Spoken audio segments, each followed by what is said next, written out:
Let's figure out what this app called Whisper is all about, because a sexual assault of a 14-year-old girl in Ardmore, Montgomery County has police and the community on high alert. In fact, all over the place we're on high alert. The attack happened back in April at a victim's home, 14, after she and the suspect, a guy in his 20s, met on Whisper, an app.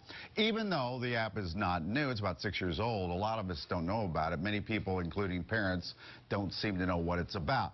That's why we have Alex over there with our tech expert, Stephanie Humphrey. And Mike, you make a good point. When we first heard about this, Stephanie, good morning to you, we were thinking, oh, this must be something new, but it's been around. It's been around since 2013, and, you know, I think there's just a new generation of young people that are discovering it and discovering that they can be completely anonymous on it. So before we get into the details, how would you describe this app then? What is it? It's an anonymous app. There are a whole category of apps called anonymous apps. Secret is one of them.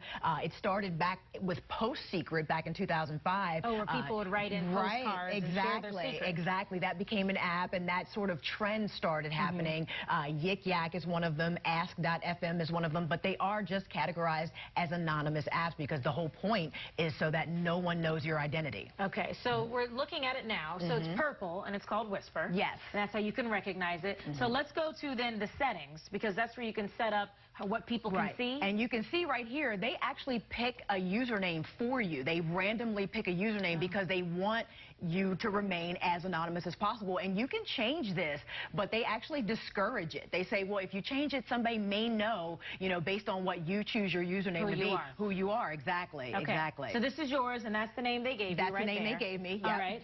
And then as you go through, when it says privacy, what is this about? You can set a PIN. So like if your parents were to find your phone and want to get in here and see what you've been whispering about, they wouldn't be able to do it if they didn't have the PIN. Oh, so your kids can lock the parents They can out. actually, yeah, your kids can actually lock you out of there. Yeah, it's not good. And these are notifications when you get replies. You set your notifications and stuff like that. So yeah, I think our settings are up next. Okay. So then next is the age and gender. So this is when you're setting up the profile.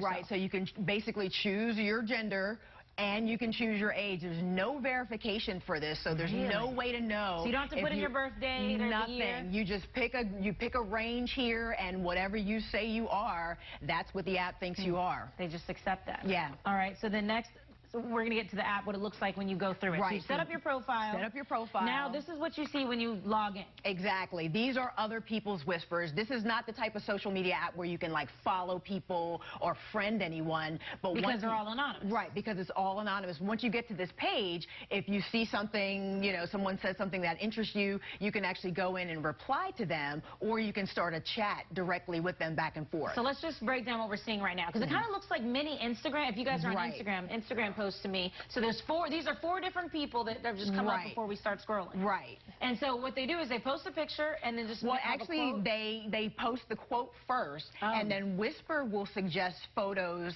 that you can put underneath here, or you can choose from your own camera roll as well. And you've been scrolling this. You said you just scrolled for a while to find something. It took me a while to find 4 altogether that were appropriate to show on television. Wow. Yeah, that's how bad they are. So that's one way to use it. What's the next way? You can check and see who's close to you? Right. So I think the next one, this is nearby. So these were posts from people who are nearby, and you can see in there like how far they are away from you. 8 miles? Yeah, this one's 5 miles? 5? And when you initiate the chat, you actually get that person's location directly. Like automatically? Yeah. So if you chat with someone, you're agreeing to give them your gender, your age range, and your location. Wow. Yeah. Just because you're responding to them. Just because you respond to them. Okay, let's look at the suggested chats then. So this is what a chat would look like. This is problematic because when you push this button here, it will just scroll through a bunch of different random whispers, like kind of spinning a wheel almost, and then it stops on one that it think you might like, and it stops on random ones, and those random whispers could be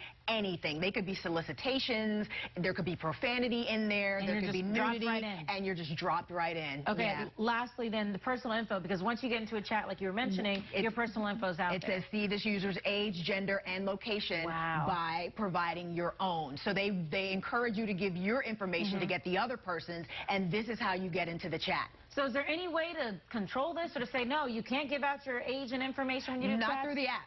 Not through the app. So basically, I was trying to figure out if there's a way for a parent to say, you can use this, but only in a certain way. But No, it sounds like there's really not a reason for a parent to allow a child to use an app like this. There really isn't, honestly. Just kind of full stop. This is not an app an underage person should have on their phone. Okay, well, thank you, because you're a tech expert, so you would know. So we appreciate you walking us through that. Now, Whisper, we did reach out to them, and they did provide a statement for us.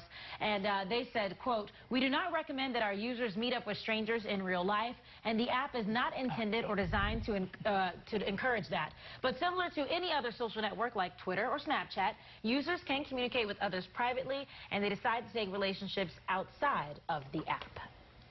Okay, Mike. Thank you, Stephanie. I'm going to go with Stephanie's 2 words there, full stop.